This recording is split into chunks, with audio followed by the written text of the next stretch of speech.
every year for the last 6 years, the Bill and Melinda Gates Foundation puts together a report card of sorts of where we stand in being able to achieve the Sustainable Development Goals. And it's not surprising that progress has stalled, especially on the back of what we've seen happen through the pandemic and now the Russia-Ukraine war. Joining me now to talk about the highlights of the report and, more importantly, the call to action going forward is Bill Gates. Bill, always a pleasure. Many thanks for joining us here on CNBC-TV18. Let me start by talking to you about exactly that. Progress has stalled, and that's your comment. Health crisis, climate crisis, energy crisis, inflation crisis. Are there any silver linings at all at this point in time? Well, absolutely. Yeah, we do have to be honest that we're facing more challenges than ever.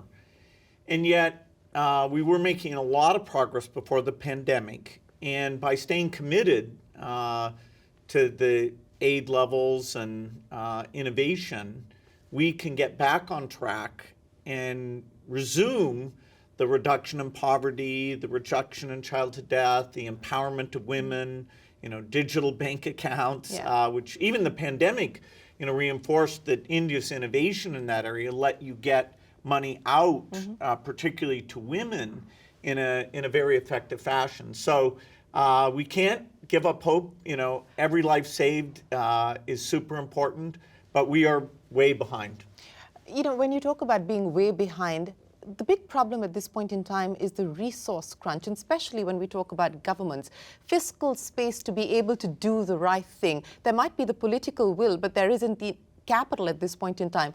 How much of that is going to be a challenge, and what can foundations like yours do more than what you've already done?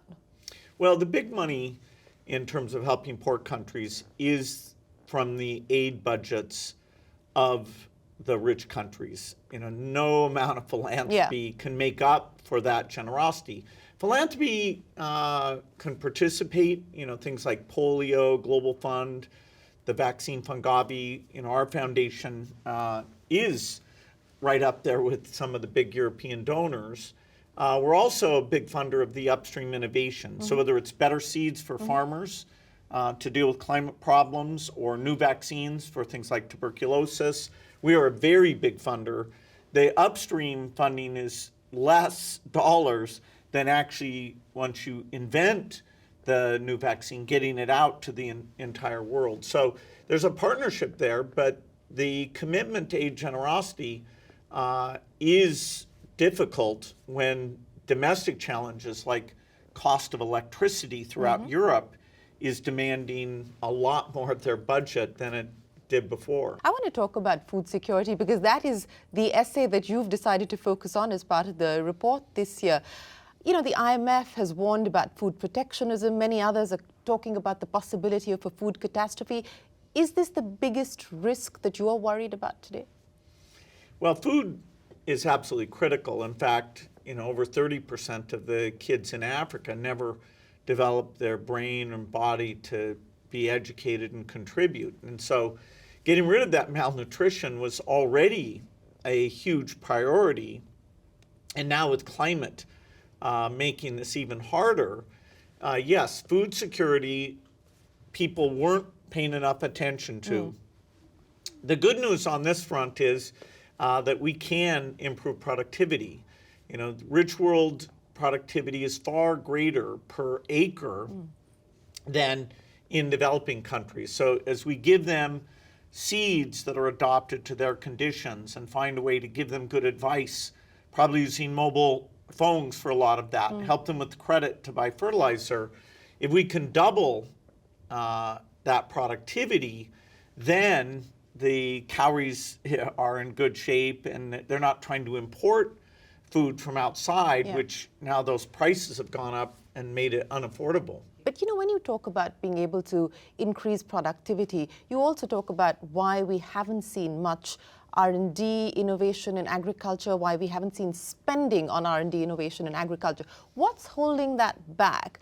You talk about the need for smart climate crops, but yet there seems to be suspicion around this area. There is a lack of uniform or harmonized regulation around the world. What's holding it back, you think?